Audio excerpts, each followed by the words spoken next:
Assalamu alaikum. In this presentation, we will talk about osteomyelitis. The presentation contains the information that you need to know as a fifth-year student. And for more information, you can go back to your textbook, Apley's and Solomon's Systems of Orthopedics. Osteomyelitis is an infection of the bone marrow, and its surrounding structures. It's usually characterized by a progressive inflammation that leads to the destruction of bone. We can classify osteomyelitis according to the duration into acute, subacute, and chronic. Although time plays a role in this classification, but usually the clinical findings and presentation is what discriminate each one of these. We can classify it according to the mechanism or route of infection into hematogenous and exogenous, or according to the host response into pyogenic, a bacteria that produces pus, or granulomatous, which is characterized usually by formation of a granuloma, an organized collection or transformation of macrophages. Osteomyelitis can happen due to the transmission of the microorganism and localization into the bone to cause the infection. This spread or transmission can be hematogenous, an endogenous route, or an exogenous. Hematogenous means that the source of infection is already in another place in the body, and the bacteria enters the bloodstream, transported to the bone, and localize itself in the metaphysis and causes the infection and systemic reaction. This will involve an episode of bacteremia, in which the bacteria present in the blood. The exogenous route of osteomyelitis is usually from outside the body that involves penetrating the skin. It's usually microorganisms. This can be due to a trauma, so a penetrating injury, an open fracture or soft tissue injury would cause a direct inoculation of the bacteria in the bone, or could be from a contiguous spread, so spread of infection from surrounding structure to the bone. This could be due to an infected foot ulcer, like in diabetic patients, or due to iatrogenic causes, post-operatively with joint implants. Now let's see the differences between pediatric osteomyelitis and adulthood osteomyelitis. Usually the incidence of osteomyelitis in pediatric patients is around 13 per 100,000 population,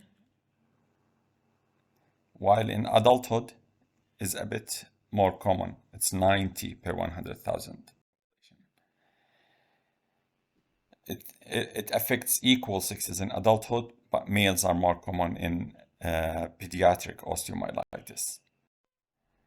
The location of the infection in pediatric age group, usually the infection localizes itself in the metaphysis, and we will talk about it in a bit.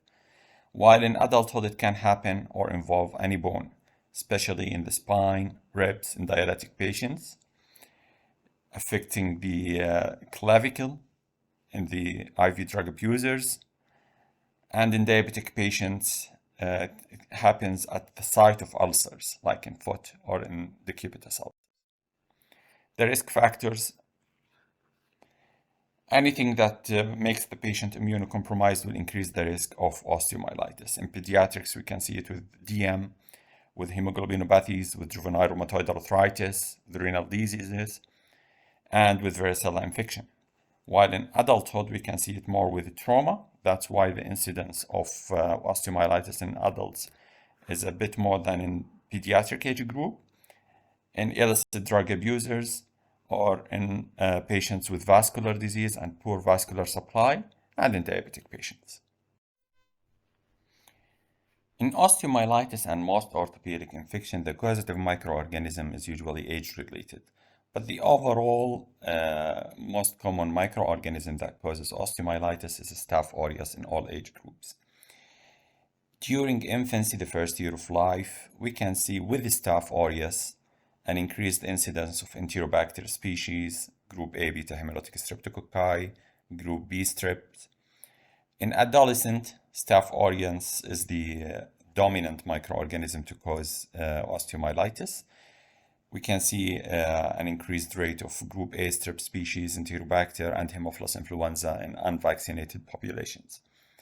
In adulthood, Staph aureus is the most common as well. Enterobacter, Streptococcus species plays a role in causing osteomyelitis. In patients with certain diseases, other microorganisms can come to the surface. Like in sickle cell patients, we can see an increased rate of salmonella infection. This bacteria transmitted to the bone and causing osteomyelitis from the GI tract with mesenteric ischemia. We can see the species of Pseudomonas in immunocompromised patients and IV drug abusers. It affects both joints on the acromioclavicular side and sternoclavicular side.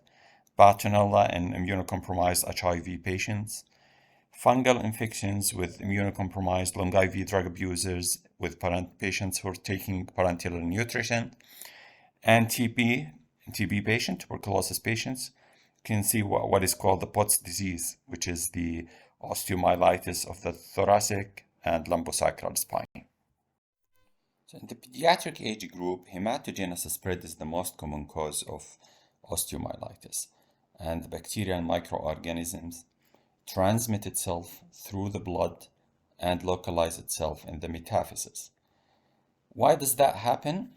Why does it localize? Why is the infection of osteomyelitis starts at the metaphyses?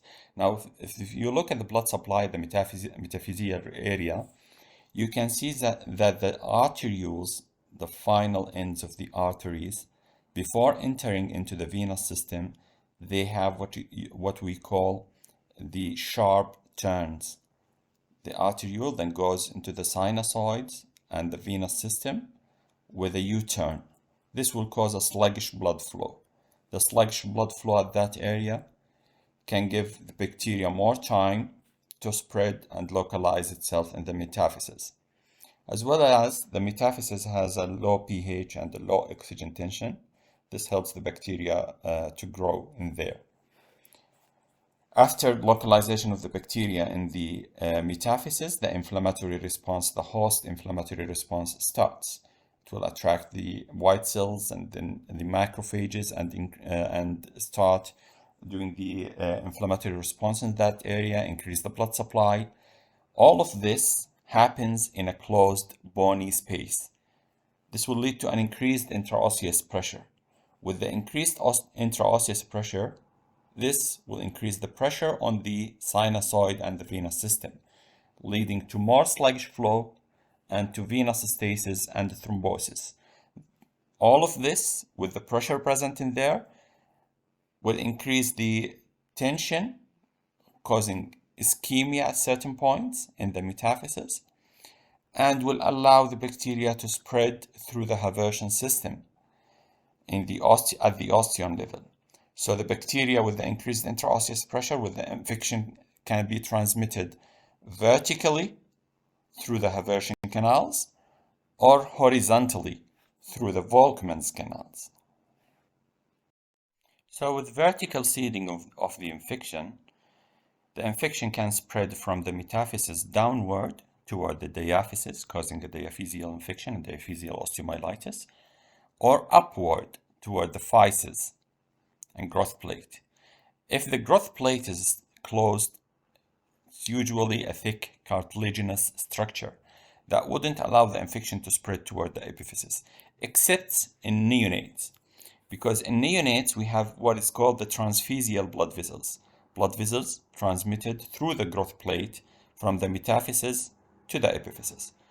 This forms the channels for the infection to spread to the epiphysis and then to the joint, causing septic arthritis. With horizontal seeding of the infection, it goes to the sideways toward the periosteum. This, after reaching to the periosteum area, it will elevate the periosteum from the bone, causing a collection of pus under the periosteum. So we can see it as periosteal elevation on the X-ray. And after a while, the periosteum itself will open, causing a tract sinus, draining the pus from the infection area of the metaphysis and bone toward the skin and subcutaneous tissue. So with this impact of the infection, increased intraosseous pressure, ischemia, and necrosis due to venous stasis, all of this will have an impact on the bone at the metaphyseal area. This will lead to bone destruction and lysis of bone. So we can see a pus collection, a cyst inside the bone. That's what we call a Brody's abscess. It will lead to a sequestrum. A sequestrum is like a dead bony island inside the metaphysis. So it's just a bony island surrounded by all infectious tissue, as we can see on the image on the right side, and it is a necrotic dead bone. That is a sequestrum. Now, with the elevation of periosteum causing subperiosteal collection, track sinus to the outside to the skin and draining sinus from the bone. With time, the elevated periosteum will start forming new bone at the underneath surface of the periosteum surrounding the infection area. This new bone formation we called an involucrum. So these are the manifestations that we can see with osteomyelitis on imaging using plain radiography or X-rays. So in the acute phase, we can see the periosteal elevation after spread of the infection toward the periosteum and the elevation of this periosteum from the cortex.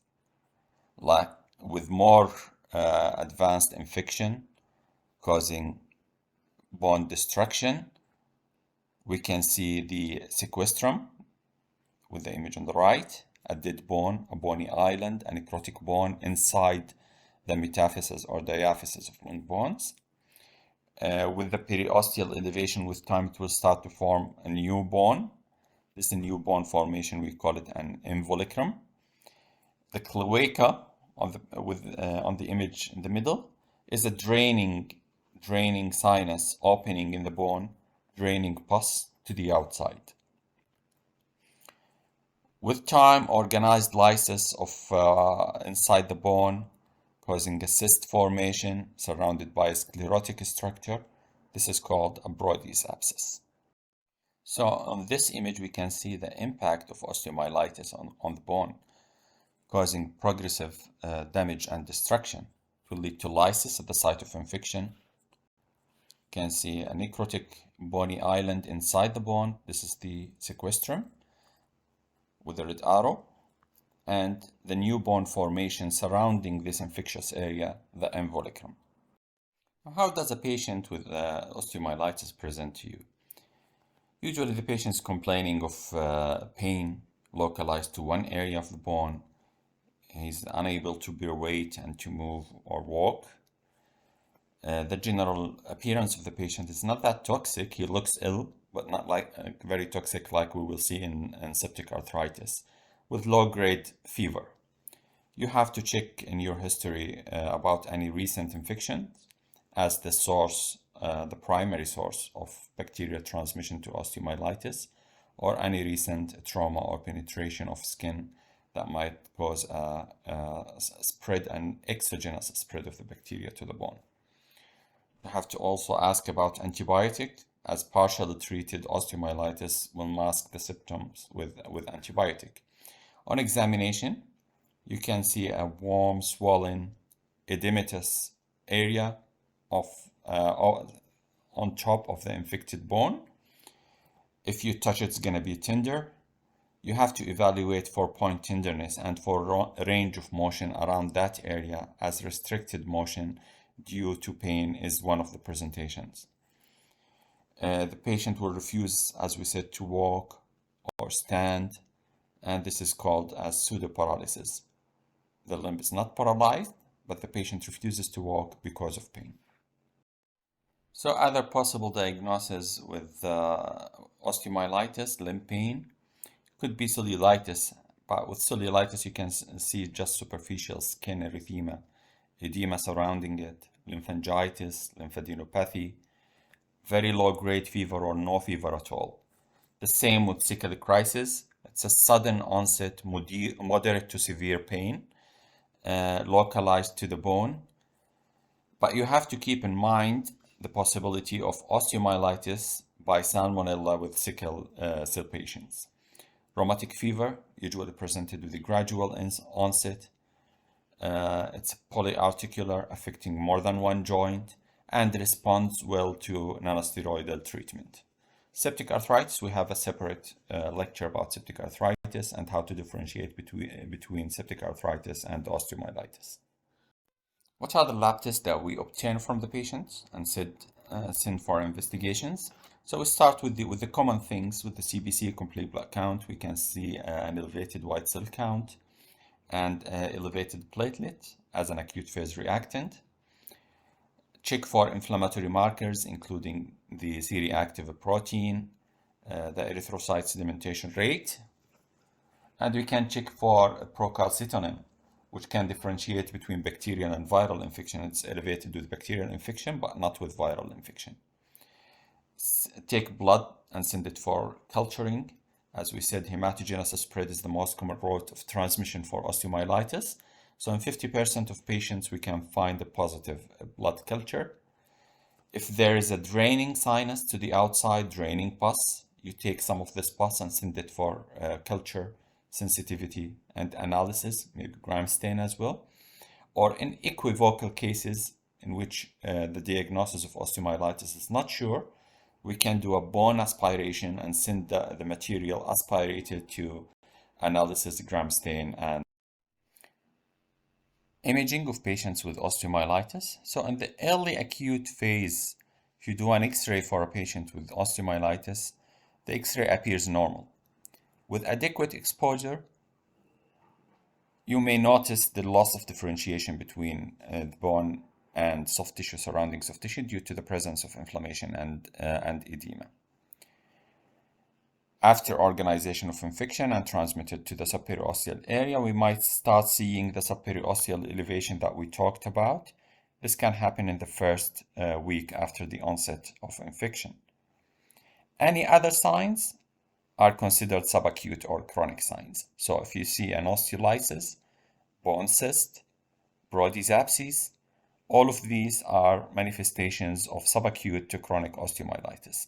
Osteolysis of the bone can happen 10 to 14 days after the onset of infection, and after 2 weeks, we can see a metaphyseal rarefication, the reduction in the metaphyseal bone density, or the presence of bone abscess.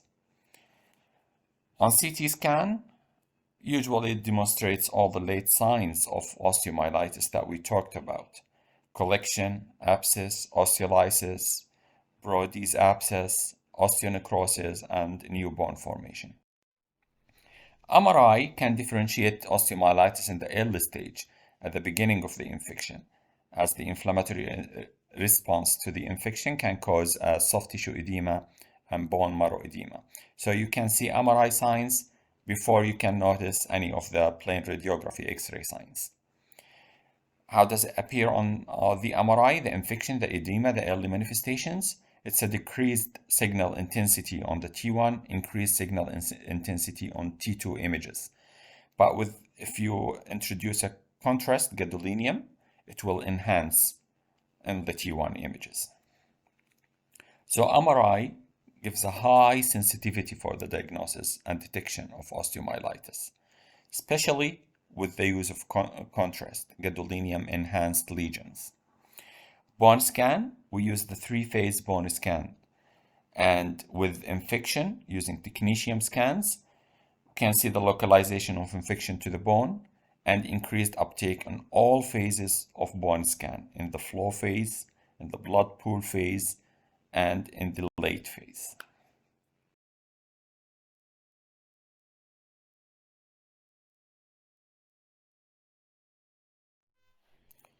So you start with empirical antibiotic treatment.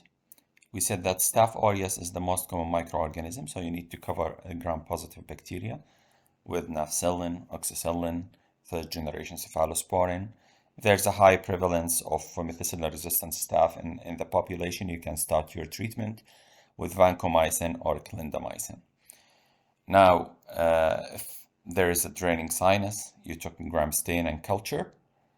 If a gram-negative bacilli present, or in the infancy time in which Enterobacter is prevalent as well as a causative microorganism of osteomyelitis, you have to give something to cover gram-negative as well. So you add a third generation cephalosporin. If you obtained cultures, you can switch your antibiotic treatment targeted to the cultured microorganism and see the response of treatment using the inflammatory markers. Duration of treatment. So osteomyelitis is a medical treatment. You give antibiotic treatment, but for a prolonged duration. So you start with your IV antibiotic, and the total duration is 6 to 8 weeks after the response of the infection using the ESR, CRP as an inflammatory markers. So how to differentiate now in the treatment between osteomyelitis and septic arthritis? Again, osteomyelitis, you start with antibiotic. More than 70% of cases are resolved with even on the empirical antibiotic. If there is no response, if there are certain indications, you go to surgical debridement and washout. In septic arthritis, as we see in the other lecture, we will know that septic arthritis is a surgical emergency. You have to evacuate the joint from the presence of bacteria, exotoxins, inflammatory response, as this will cause a joint destruction as early as 8 hours after the onset of infection. So you start with surgical treatment and you follow with antibiotic treatment.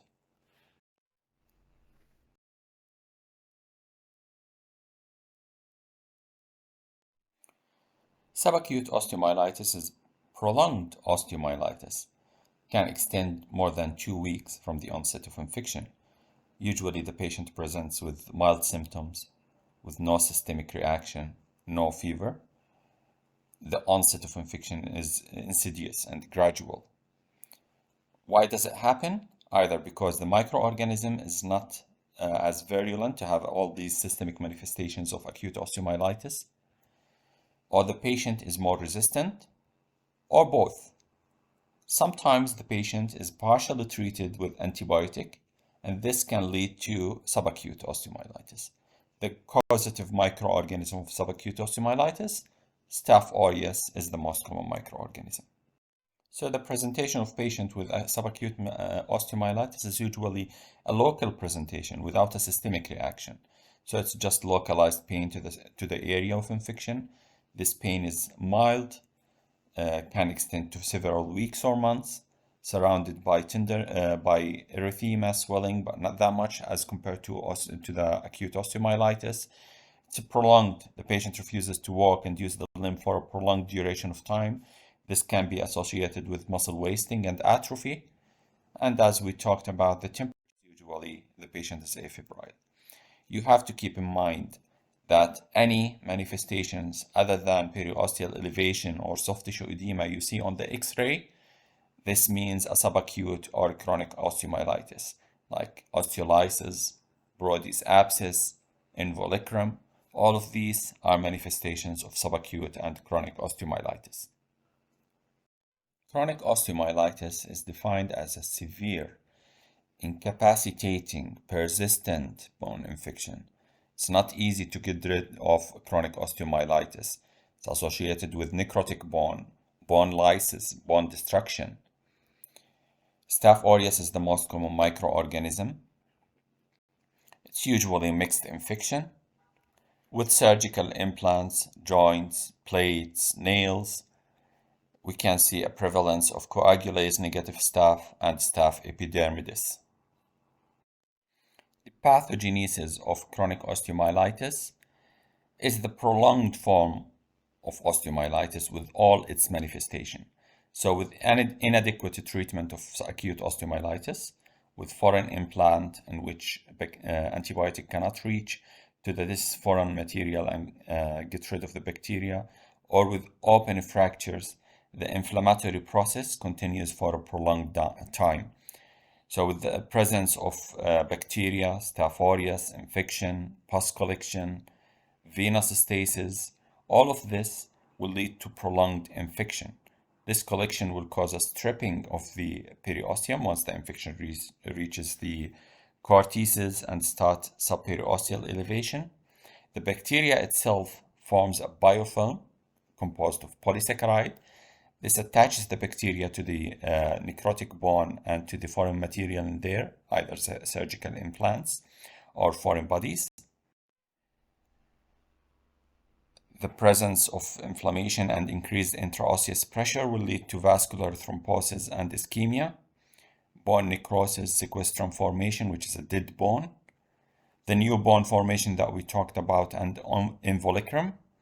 All of these, with the persistence of infection in that area, will cause a multiple opening to drain this pus called the cloacae. With the superosteal stripping, a new bone formed. The new bone formation we call involucrum. So with chronic osteomyelitis, there is always a progressive bone destruction. Look at the X-ray. On the right, you can see a highly dense area of necrotic dead bone. You can see osteolysis around the nail itself. The bone is not healed. That what led to a broken nail. With the X-ray on the left, you can see a rarefaction of the bone. The bone doesn't look normal, and there is a lot of draining sinuses. The soft tissue surrounding the bone is all edematous, fibrous, filled with necrotic material, filled with infection. One of the well-recognized classification system for chronic osteomyelitis is the Cerny-Madder classification. This classification system can help in directing your treatment path of chronic osteomyelitis. It has two dimensions.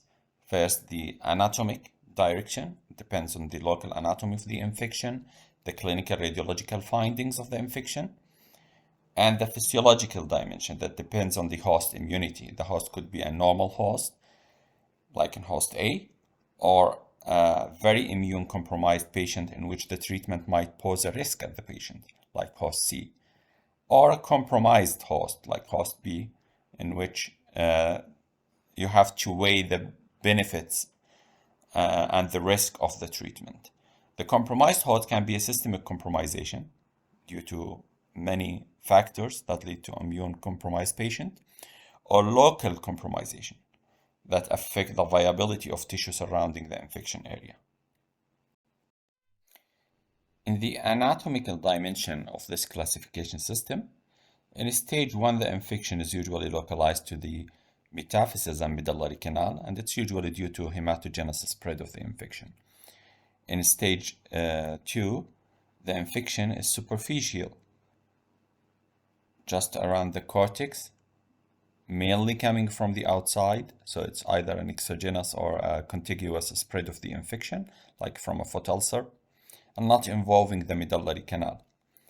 In stage 3, the infection involves both the cortex and the medullary canal, but it's not involving the entire diameter and thickness of the bone, so the bone stays stable with stage 3 infection.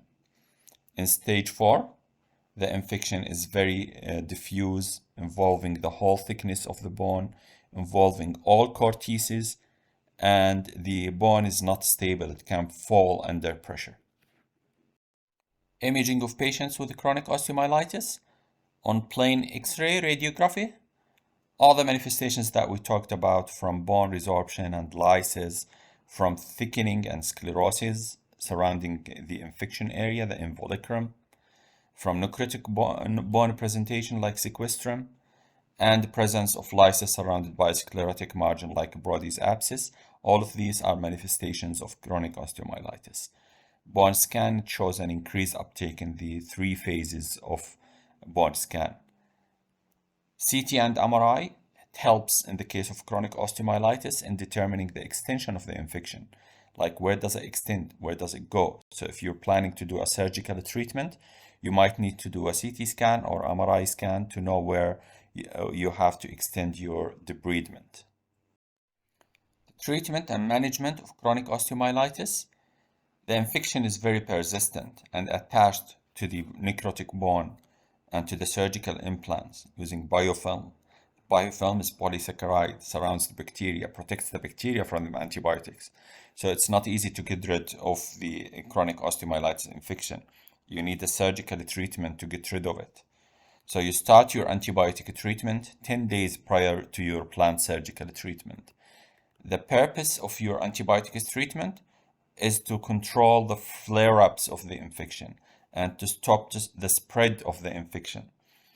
You have to use a bactericidal antibiotic with good bone penetration, such as fusidic acid and clindamycin. After doing your surgical treatment and debridement, you have to continue your antibiotic for a minimum of 6 weeks. And you have to observe the inflammatory markers to see the response for antibiotic treatment. Sometimes, in cases with chronic osteomyelitis in host type C, the very immunocompromised patient, in which surgical treatment would pose a significant risk on the patient, we can give the patient what is called the chronic suppressive antibiotic treatment, is to keep giving him antibiotic to prevent the flare-up of the infection. The planned surgical treatment of chronic osteomyelitis, it involves excision of all of the dead necrotic infected tissue and all of the devitalized surrounding soft tissue. You have to find and debride all sequestri present in that area.